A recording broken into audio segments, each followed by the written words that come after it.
Lorsque l'on parle de la Seconde Guerre mondiale, il est courant d'évoquer les plages de Normandie, les bombardements de Berlin ou la dévastation atomique d'Hiroshima. Cependant, l'un des récits les plus dévastateurs de ce conflit mondial reste largement ignoré, celui de la Chine, une nation qui a enduré d'immenses souffrances, enregistrant environ 19,5 millions de morts durant ces années. La Chine a été l'un des pays les plus affectés par le conflit, non seulement à cause de la confrontation directe avec le Japon, mais également en raison des dynamiques internes complexes qui ont marqué sa résistance. L'hostilité avec le Japon a atteint des niveaux de cruauté sans précédent, tandis que les disputes politiques internes en Chine ont aggravé les difficultés liées à l'occupation et à la guerre. Cette histoire, souvent reléguée à l'arrière-plan, est essentielle pour comprendre l'ampleur et l'impact réel de la Seconde Guerre mondiale. Le début de l'expansion japonaise, l'invasion de la Mandchourie en 1931. Dans les années 30, l'équilibre des forces en Asie a commencé à changer radicalement. Le Japon, une nation en pleine modernisation et aux ambitions expansionnistes croissantes, a tourné son attention vers la Mandchourie, une région stratégique au nord-est de la Chine. Riche en ressources naturelles et située dans une position clé, la Mandchourie est devenue la première cible des plans japonais visant à s'imposer comme la puissance dominante en Asie. Après la chute de la dynastie Qing en 1912, la Chine s'est retrouvée dans un état de faiblesse structurelle. Des décennies d'instabilité politique et de luttes intestines entre factions internes avaient fragmenté le pays. La guerre civile entre les nationalistes, dirigés par Chiang Kai-shek, et les communistes, sous Mao Zedong, qui a éclaté en 1927, a encore aggravé cette vulnérabilité. Le pays, embourbé dans ses divisions internes, représentait une opportunité idéale pour le Japon de faire avancer ses objectifs stratégiques. Avec une économie en expansion, le Japon voyait dans la Mandchourie une solution à plusieurs de ses problèmes. Les ressources de la région, comme le charbon, le fer et le bois, promettaient de satisfaire les besoins industriels du Japon, tandis que sa faible densité de population offrait des terres pour la colonisation et l'expansion agricole. De plus, contrôler la Mandchourie offrait un avantage géopolitique en renforçant la position du Japon face à d'éventuels rivaux en Asie. En septembre 1931, le moment clé est arrivé avec l'incident de Mukden, une section du chemin de fer de la Mandchourie du Sud, exploitée par le Japon, a été bombardée et l'explosion a été présentée comme une attaque des forces chinoises. Cependant, il s'agissait en réalité d'une opération secrète menée par l'armée japonaise du Kwantung, stationnée dans la région. Cet incident soigneusement planifié a fourni le prétexte nécessaire pour justifier une invasion militaire. Les troupes japonaises ont réagi rapidement et efficacement. En quelques jours, elles ont occupé les principales villes de la Mandchourie, face à une résistance dispersée et mal équipée. À la fin de 1931, le Japon avait consolidé son contrôle sur la région. En 1932, le Japon a établi l'État fantoche du Manchukuo, nominalement dirigé par Puyi, le dernier empereur de la dynastie Qing.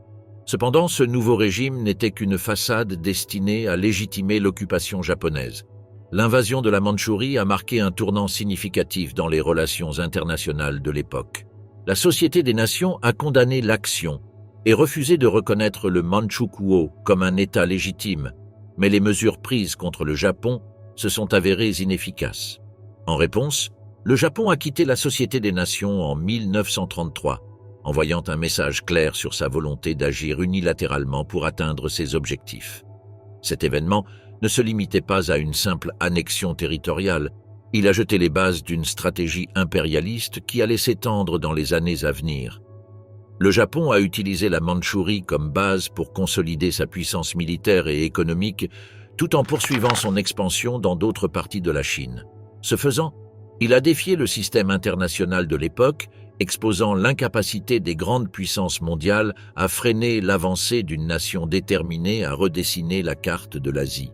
L'occupation de la Mandchourie a également été un coup dévastateur pour la Chine. Non seulement elle a perdu une région clé, mais l'agression japonaise a exacerbé les divisions internes, rendant toute tentative d'unité contre l'ennemi commun plus difficile. Les nationalistes et les communistes ont continué de s'affronter, tandis que le pays subissait les conséquences de l'occupation étrangère. bien que souvent éclipsé par les événements qui se sont déroulés en Europe quelques années plus tard. L'épisode de la Mandchourie a clairement marqué un prélude aux conflits mondiaux à venir. Il a servi de rappel précoce de la manière dont l'ambition d'une nation pouvait déstabiliser des régions entières et défier l'ordre établi. En ce sens, la Mandchourie n'a pas seulement été le théâtre d'une invasion, mais aussi le premier acte d'un conflit qui allait changer le cours de l'histoire mondiale. L'incident du pont Marco Polo est le début de l'occupation systématique. Le 7 juillet 1937, près de Pékin, une confrontation apparemment mineure entre les troupes japonaises et chinoises a déclenché une offensive à grande échelle qui allait changer le cours de l'histoire de la Chine. Connu sous le nom d'incident du pont Marco Polo, cet événement marqua le début de l'occupation systématique du nord de la Chine par l'armée impériale japonaise, consolidant les ambitions expansionnistes du Japon en Asie. Tout commença par le signalement d'un soldat japonais disparu lors de manœuvres militaires près du pont, un point stratégique crucial reliant Pékin à d'autres régions importantes de la Chine. Les troupes japonaises exigèrent la permission de fouiller un village pour retrouver le soldat, mais les forces chinoises locales, qui contrôlèrent la zone, refusèrent. Ce refus conduisit à un échange de coups de feu qui dégénéra rapidement en une confrontation armée. Quelques heures plus tard, le soldat réapparut sain et sauf, suscitant des doutes sur la possibilité que l'incident ait été délibérément fabriqué pour justifier une intervention militaire. En plus de sa valeur stratégique, le pont Marco Polo représentait un symbole du contrôle chinois sur la partie nord du pays. La réponse militaire japonaise, qui mobilisa rapidement des renforts dans la région, révéla un plan prémédité visant à exploiter tout prétexte pour étendre sa domination territoriale. Ce qui avait commencé comme un différend limité se transforma en une offensive méthodique, l'armée impériale s'emparant de positions clés à Pékin et dans ses environs dans les jours qui suivirent l'incident. La rapidité et la détermination de l'avance japonaise mirent en évidence la supériorité logistique et technologique de ses forces par rapport aux Chinois, qui faisaient face à des divisions internes et à un manque d'équipement. La stratégie japonaise consistait à s'emparer des voies de communication, telles que les chemins de fer et les routes reliant les principales régions du pays. Cela fragmenta la capacité de réponse de la Chine et permit au Japon de consolider sa présence militaire en des points stratégiques avec une relative facilité. Cet incident marqua le point de rupture entre des années de tensions diplomatiques et un conflit ouvert. Pékin, en tant que capitale historique, fut l'une des premières villes à tomber sous contrôle japonais. Cependant, l'occupation ne se limita pas à la capture de villes.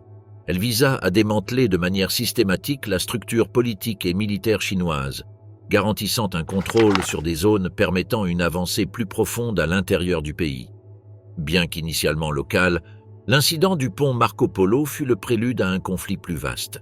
Il représenta le point culminant des tensions accumulées entre les deux pays et le passage du Japon à une stratégie expansionniste agressive qui allait définir les années suivantes.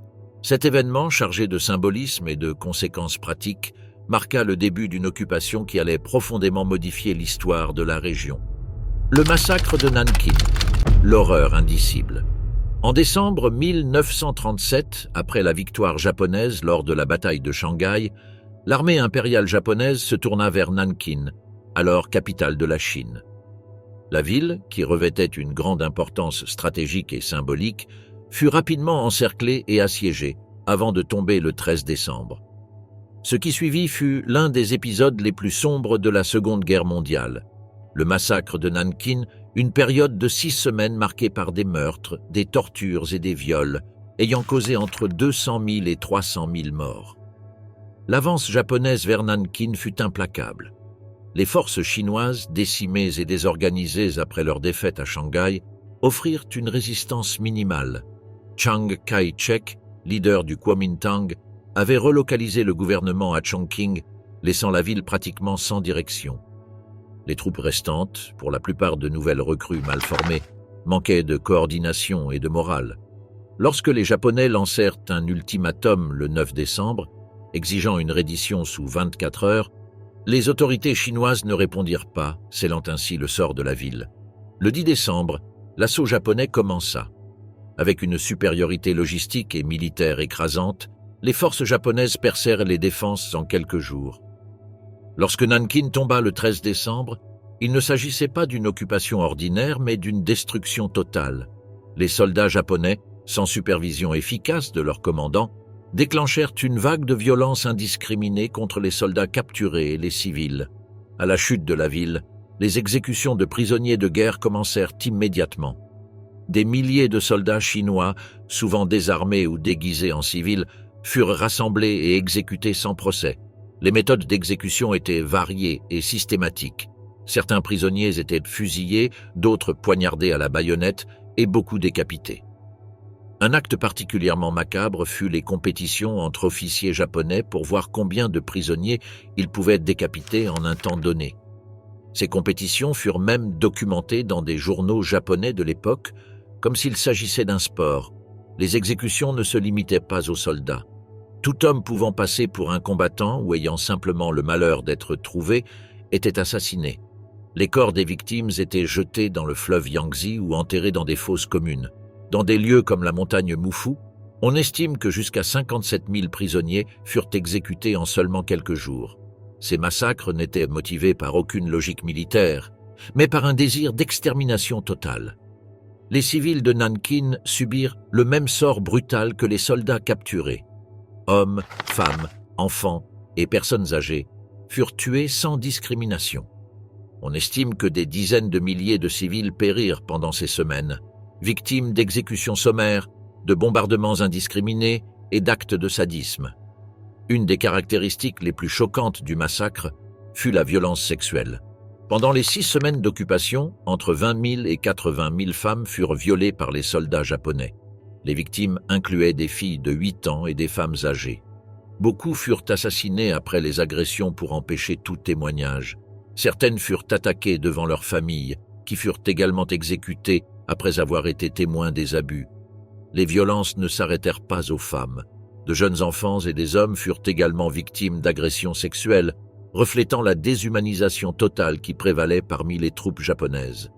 L'absence de supervision des commandants militaires permit à ces crimes d'être commis en toute impunité. Les témoignages des rares étrangers présents dans la ville, comme John Rabb, décrivent une situation où la vie humaine avait perdu toute valeur. En plus des massacres et des abus, les troupes japonaises pillèrent systématiquement Nankin.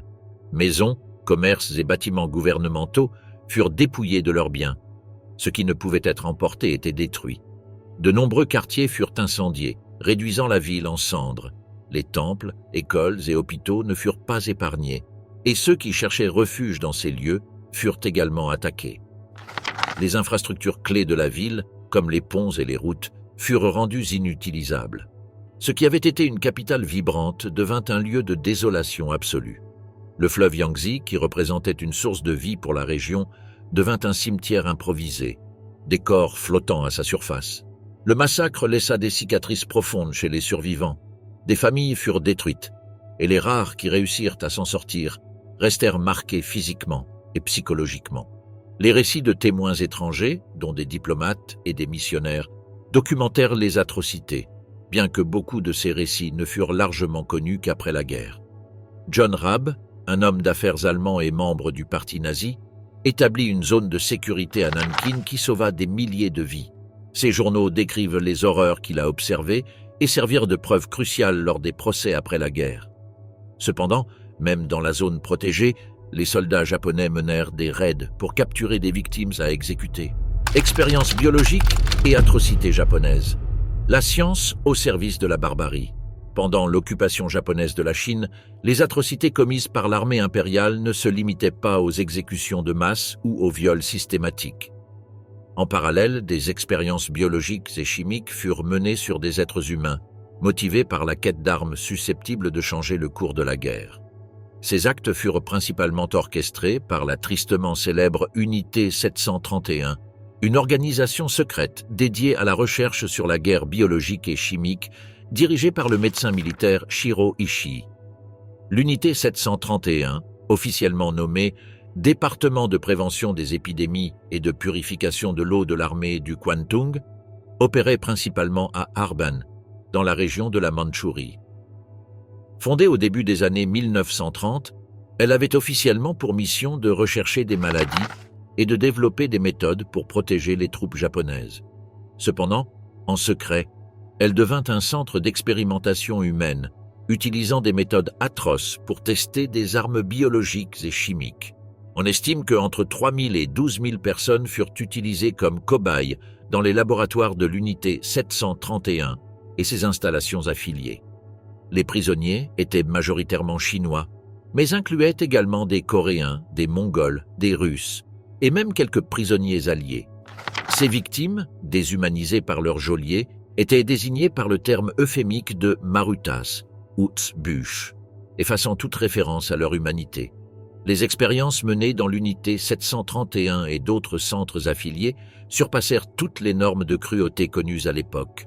Les pratiques incluaient: des prisonniers furent soumis à des opérations chirurgicales sans anesthésie pour étudier comment le corps humain réagissait à différents traumatismes.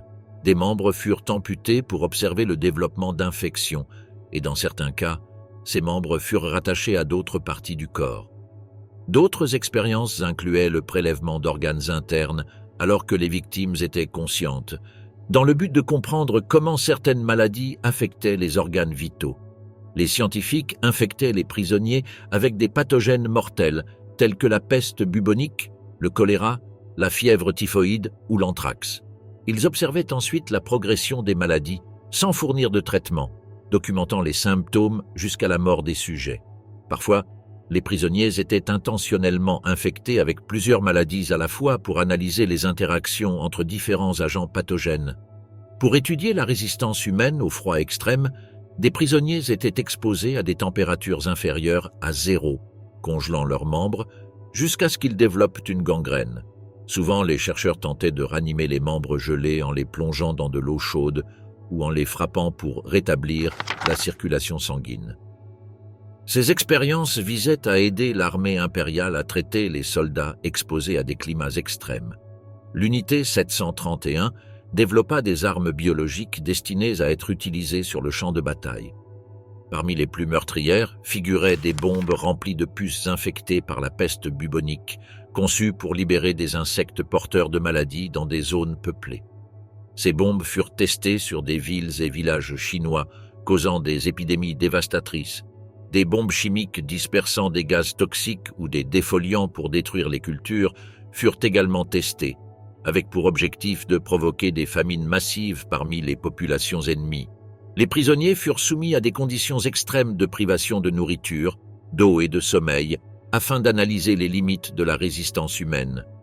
Des tests de torture furent également réalisés pour étudier les réponses du corps humain à une douleur et une pression psychologique intense. Les armes biologiques développées par l'unité 731 ne restèrent pas confinées au laboratoire. Elles furent utilisées lors d'attaques directes contre la population civile chinoise, transformant le pays en un immense champ d'expérimentation. Lors d'une des opérations les plus connues, des avions japonais larguèrent des bombes contenant des puces infectées par la peste bubonique sur des villages dans les régions de Zhejiang et Changde. Ces épidémies artificiellement propagées causèrent la mort de centaines de milliers de personnes, démontrant le potentiel destructeur de ces armes. Avec la défaite imminente du Japon à la fin de la Seconde Guerre mondiale en 1945, Shiroishi ordonna la destruction complète des installations de l'unité 731 et l'exécution des prisonniers survivants pour éliminer toute preuve des atrocités commises. Les complexes furent incendiés et les documents liés aux recherches furent enterrés ou détruits. Cependant, ils ne purent effacer toutes les traces. Les témoignages d'anciens employés, les documents récupérés et les restes humains découverts sur les sites d'expérimentation révélèrent l'ampleur des crimes. La résistance chinoise et les alliances internationales. La résistance de la Chine à l'invasion japonaise marqua un moment crucial de la Seconde Guerre mondiale, car sa capacité à maintenir le conflit ouvert eut un impact significatif sur la stratégie de l'Axe. Sous la direction de Chiang Kai-shek, les forces nationalistes se replièrent vers l'intérieur montagneux de la Chine, tandis que les communistes, dirigés par Mao Zedong, résistèrent depuis leur base à Yan'an, dans le nord-ouest du pays. Malgré d'énormes difficultés, la détermination de la Chine à ne pas se rendre joua un rôle clé dans le façonnement des événements internationaux. Lorsque le Japon captura Shanghai et Nankin, il sembla que la résistance chinoise était vouée à l'échec. Le repli de Chiang Kai-shek à Chongqing éloigna le gouvernement du Kuomintang des lignes de front, mais permit de préserver la continuité de l'administration et de l'armée chinoise. Depuis leur position dans l'intérieur du pays, le Kuomintang organisa la défense tandis que le Parti communiste chinois, utilisant des tactiques de guérilla, harcelait les forces japonaises dans les régions occupées. Bien que la rivalité entre communistes et nationalistes persista, la menace commune que représentait le Japon unifia temporairement leurs efforts. Cette résistance combinée ralentit non seulement l'avancée japonaise, mais empêcha également le Japon de consolider un contrôle total sur la Chine.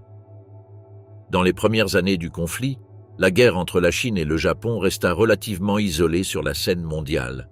Bien que l'Union soviétique apporta une assistance limitée à la Chine, notamment des armements et une formation militaire, les puissances occidentales restèrent en retrait, se concentrant sur les tensions croissantes en Europe. Les États-Unis et la Grande-Bretagne exprimèrent leur sympathie pour la cause chinoise, mais sans offrir de soutien militaire direct. Cependant, le conflit sino-japonais posa les bases d'une confrontation plus large en Asie, qui finirait par impliquer les grandes puissances mondiales.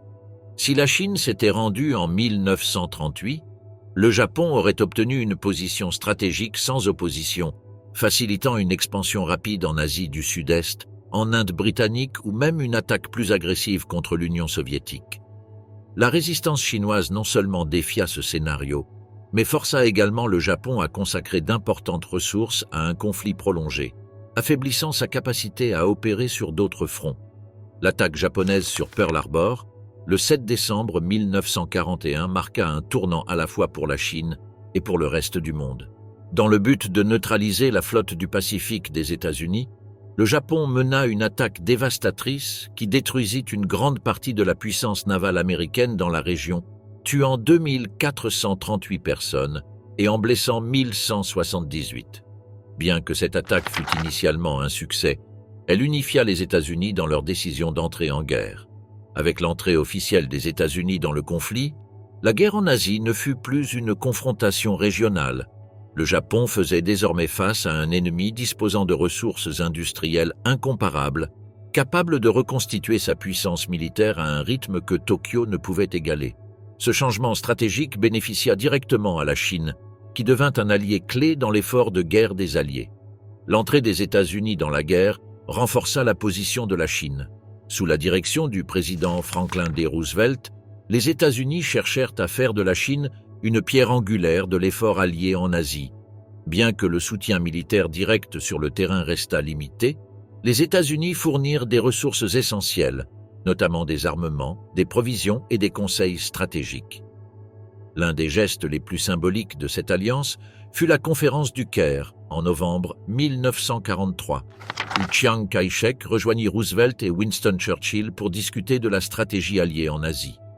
Cet événement positionna la Chine comme l'un des 4 grands alliés, aux côtés des États-Unis, de la Grande-Bretagne et de l'Union soviétique, consolidant son rôle dans le nouvel ordre mondial émergent. Le soutien américain inclut également la création des Tigres volants, un groupe de pilotes américains qui combattirent en Chine avant l'entrée officielle des États-Unis dans la guerre. Ces aviateurs aidèrent à protéger les routes d'approvisionnement et à attaquer des cibles japonaises, offrant un certain soulagement aux forces chinoises. Cependant, ce soutien n'était pas sans limite. Bien que la Chine supportât le poids de l'occupation japonaise, les ressources alliées étaient principalement concentrées en Europe et dans le Pacifique. Cela laissa la Chine aux prises avec des ressources insuffisantes, l'obligeant à continuer de résister à un ennemi redoutable qui, bien que fragilisé, restait puissant. La résistance chinoise força le Japon à combattre sur plusieurs fronts, divisant ses ressources et affaiblissant sa capacité à soutenir une guerre prolongée. Entre 1942 et 1943, le haut commandement japonais réduisit ses opérations offensives en Chine pour se concentrer sur son conflit avec les États-Unis dans le Pacifique. Cela permit à la Chine de consolider sa position défensive et de continuer à harceler les forces japonaises. En fin de compte, la résistance chinoise fut un facteur décisif dans la défaite du Japon. Bien que les puissances occidentales aient joué un rôle crucial dans le théâtre pacifique, la persistance de la Chine empêcha le Japon de stabiliser son contrôle sur l'Asie continentale. De plus, le rôle de la Chine pendant la Seconde Guerre mondiale posa les bases de son statut en tant que l'une des puissances victorieuses, consolidant sa position dans le nouvel ordre mondial. La fin de la guerre et la reddition du Japon. En août 1945, après près d'une décennie de conflits en Asie et 4 années de guerre totale dans le Pacifique, le Japon faisait face à une situation désespérée. La défaite de l'Allemagne en mai de cette année avait laissé le Japon comme la dernière puissance de l'Axe encore en guerre, tandis que les forces alliées intensifiaient leur pression militaire sur plusieurs fronts. Les événements de cet été culminèrent avec la reddition du Japon, mettant fin à l'un des chapitres les plus dévastateurs de l'histoire moderne. Le 9 août 1945, l'Union soviétique tint sa promesse d'intervenir contre le Japon après la défaite de l'Allemagne. Lors d'une opération militaire d'envergure, l'armée rouge envahit la Mandchourie, où l'armée du Kwantung, principale force japonaise en Asie continentale, était stationnée pour défendre les intérêts de l'Empire. L'offensive soviétique, qui comprenait des attaques coordonnées depuis la Mongolie et la Sibérie orientale, fut dévastatrice. Avec un armement supérieur et une stratégie soigneusement planifiée, les Soviétiques avancèrent rapidement, détruisant les lignes défensives et capturant de vastes territoires en quelques jours. L'effondrement de l'armée du Kwantung priva non seulement le Japon de son bastion sur le continent asiatique, mais démoralisa également le haut commandement japonais, désormais confronté à la perte totale de sa capacité à maintenir son occupation en Mandchourie et en Corée. Alors que le Japon luttait contre l'avancée soviétique en Mandchourie, il subit un coup encore plus dévastateur. Le 6 août 1945, un bombardier américain largua la première bombe atomique sur la ville d'Hiroshima, tuant instantanément des dizaines de milliers de personnes et détruisant une grande partie de la ville. 3 jours plus tard, le 9 août, une deuxième bombe fut larguée sur Nagasaki, provoquant une destruction similaire. Bien que le Japon fût déjà dans une position extrêmement vulnérable, ces attaques représentèrent une nouvelle dimension de destruction, rendant évident que la guerre ne pouvait plus continuer. Les bombes atomiques non seulement anéantirent des villes entières, mais soulignèrent également l'incapacité du Japon à résister face à la puissance industrielle et militaire des Alliés. Avec l'armée rouge avançant rapidement en Mandchourie et la menace de nouvelles attaques atomiques, l'empereur Hirohito prit une décision qui changea le cours de l'histoire japonaise. Malgré la résistance initiale du haut commandement militaire, Hirohito intervint directement pour approuver une reddition inconditionnelle. Dans un message radiophonique adressé à la nation le 15 août 1945, l'empereur annonça que le Japon allait se rendre, marquant la première fois que la majorité des citoyens japonais entendèrent sa voix. Cette annonce mit fin à une guerre qui avait dévasté le Japon et une grande partie de l'Asie. Le 2 septembre 1945, dans la baie de Tokyo, les représentants du gouvernement japonais signèrent officiellement l'acte de reddition à bord du USS Missouri, en présence de délégués des Alliés, dont les États-Unis, la Grande-Bretagne, la Chine et l'Union soviétique. En Asie continentale, la reddition du Japon eut un impact immédiat. Plus d'1 million de soldats japonais stationnés en Chine se rendirent au gouvernement du Kuomintang. Cet événement marqua non seulement la fin de l'occupation japonaise en Chine, mais aussi le début d'un processus complexe de transition politique et sociale. Les soldats rendus furent rapatriés au Japon dans les années suivantes, tandis que la Chine entreprenait de reconstruire son pays après des années de dévastation. Les dernières batailles du conflit se déroulèrent dans les provinces de Hunan et Guangxi, où les troupes japonaises tentèrent de résister dans leur dernière position avant de recevoir l'ordre de se rendre. Cependant, à ce stade, la résistance japonaise n'était que symbolique, et les redditions massives marquèrent la fin de la guerre en Asie. Avec la reddition du Japon, la Seconde Guerre mondiale prit officiellement fin, mais les conséquences du conflit continuèrent de se faire sentir pendant des décennies. En Chine, la guerre avait laissé des millions de morts, une économie détruite et de profondes divisions politiques entre le Kuomintang et les communistes, qui allaient bientôt s'affronter dans une guerre civile. Au Japon, la reddition marqua la fin de la période militariste impériale et le début d'une occupation dirigée par les États-Unis, visant à réformer la société japonaise et à garantir qu'elle ne représenterait plus jamais une menace pour la paix mondiale. La dévastation d'Hiroshima et de Nagasaki, ainsi que les horreurs de la guerre, laissèrent une marque indélébile dans la mémoire collective du monde. La Seconde Guerre mondiale transforma irrévocablement la Chine, et définit son rôle sur la scène mondiale. En tant que l'une des premières victimes de l'expansionnisme japonais, la Chine subit d'énormes pertes humaines et matérielles, mais sa résistance fut cruciale dans la défaite du Japon. En maintenant l'armée japonaise occupée pendant des années, la Chine affaiblit sa capacité à concentrer ses forces sur d'autres fronts, facilitant ainsi la stratégie alliée dans le Pacifique. La guerre bouleversa profondément le paysage politique de la Chine. La coopération temporaire entre le Kuomintang et le Parti communiste chinois contre le Japon n'empêcha pas le conflit d'exacerber leurs divergences. La victoire sur le Japon ne suffisit pas à unifier le pays, et ces divisions culminèrent avec la victoire communiste en 1949, établissant un nouvel ordre politique. Sur la scène internationale, la participation de la Chine en tant qu'allié solidifia sa position mondiale. La guerre lui accorda une place parmi les puissances victorieuses et un siège permanent au Conseil de sécurité des Nations Unies, reflétant son importance stratégique. Ces dernières années, la Chine a reconnu le sacrifice de tous ceux qui participèrent à la résistance, qu'ils soient communistes ou nationalistes. Cette reconnaissance marque un effort pour réconcilier son histoire et honorer ceux qui luttèrent pour l'indépendance nationale. La Seconde Guerre mondiale ne redéfinit pas seulement la Chine, elle mit également en lumière sa capacité à résister et à surmonter les adversités historiques.